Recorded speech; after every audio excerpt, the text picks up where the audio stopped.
Түркістан облысы Мақтаарал ауданының Атакент ауылында жаңа спорт кешені салынып жатыр. Қыркүйек айында пайдалануға беріледі. Ауылдағы жалғыз спорт мектебі өткен ғасырдың 70-ші жылдары салынған. Бүгінде тозығы жетсе де жұмысын тоқтатқан емес. Бірақ нысан заман талабы мен бүгінгі жастардың сұранысына сай келмейді. Сондықтан ауылдықтар жаңа спорт кешенін салып беруді сұраған еді. Даңқты бапкер Қазақстанның еңбек сіңірген жаттықтырушысы Орынбасар Пашимов атындағы нөмір 2 балалар мен жасөспірімдер спорт мектебі өткен ғасырдың 70-ші жылдары салынған. Білім ұясынан бүгінгі дейін қол күресі бойынша 30-ға жуық Азия чемпионатының жеңімпаздары мен жүлдегерлері, бокстан бір әлем чемпион шыққан. Мұнда 8 бен 16 жас аралығындағы 900-ге жуық бала білім алады. Алайда мектеп ескі, жаттығу залы тар. Бұл балалардың спортпен алаңсыз айналысуына кедергі келтіреді дейді бапкерлер.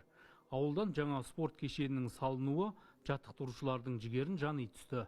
Осы қол күрес спортына қызығушылық көп болғандықтан балалар спортқа көптеп келеді. Соған бізде кішкене осы залымызға балдар сыймағандықтан, енді Құдай қаласа жаңа зал ашылса, одан да көп балдар, одан да көп чемпиондар шығады деген үміттеміз. Татьяна Даштаян балалар мен жасөспірімдер спорт мектебінде 20 жылдан бері волейболдан жаттықтырушы болып еңбек етеді. Талантты балалар көп, бірақ оларды жаттықтыруға зал жетіспейтінін айтады. 20%, которые ходят на... Біз аудандағы спортқа құмар балалардың 20%-ін ғана қамтуға шамамыз жетеді.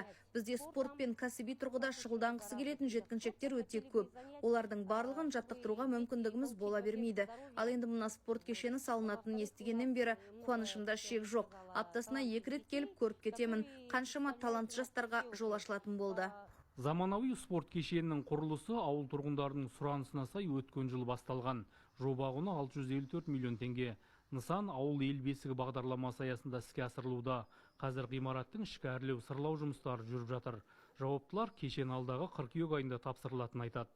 Аталған спорт кешенінің ішінде 6 спорт түрімен айналысуға болады. Бір мезетте аталған спорт кешені 10 спортшыны қабылдай алады. Оның ішіне бокс, татами, еркін күрес, волейбол, баскетбол секілді спорт түрлері қарастырылған. Спорт кешенінің қызметкерлеріне арналған, санитарлық тораптар мен барлық жағдайлар жасалған.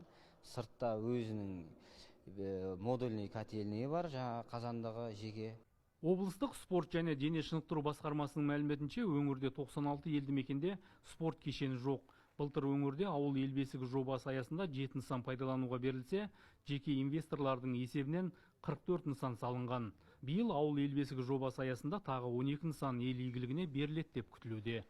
Жандос Жұмабек, Қуаныш Әбуов, 24 KZ, Түркістан облысы.